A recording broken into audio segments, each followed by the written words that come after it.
আগামী মরশুমের জন্য গ্রেগ স্টুয়ার্টকে কি মোহনবাগান জার্সিতে খেলতে দেখা যাবে?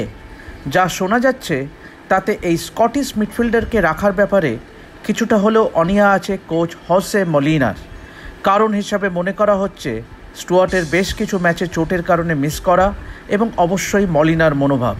স্প্যানিশ কোচ স্টুয়ার্টের ব্যাপারে কোনো সিদ্ধান্ত জানাননি তাকে রেখে দেওয়ার ব্যাপারে আরও এক মরশুম। নুনো রাইজের ক্ষেত্রে যেমন মলিনা মোহনবাগান ম্যানেজমেন্টকে জানিয়ে দিয়েছিলেন পর্তুগিজ ডিফেন্ডারকে ছেড়ে দেওয়ার ব্যাপারে, স্টুয়ার্টের ক্ষেত্রে যেমন তিনি সম্মতি দেননি তাকে ছেড়ে দেওয়ার, তেমনি আবার রেখে দেওয়ার ব্যাপারেও পরিষ্কার করে জানায়নি ক্লাব ম্যানেজমেন্টকে।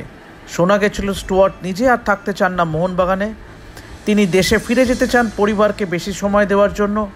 দেশের কোনো ক্লাব না পেলে তখন ভেবে দেখবেন মোহনবাগানে খেলার আরও এক মরশুম। কিন্তু সর্বশেষ যা শোনা যাচ্ছে তাতে মলিনার সিদ্ধান্তের ওপরে নির্ভর করছে স্টুয়ার্টের ভাগ্য। স্টুয়ার্টকে যদি না রাখার সিদ্ধান্ত নেয় ম্যানেজমেন্ট, তখন আরও একজন ভালো মানের বিদেশি মিডফিল্ডার নেওয়া হবে। রবসন রবিনের সঙ্গেও এখনও কোনো শৈশাবোধ হয়নি মোহনবাগানের।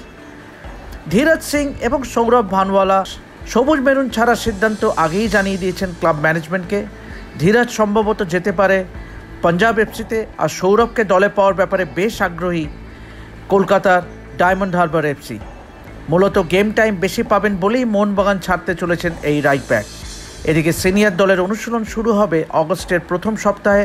তবে নিজেদের মাঠ যদি তৈরি না হয় তাহলে যুবভারতী বা অন্য কোথাও অনুশীলন শুরু করবেন মলিনা।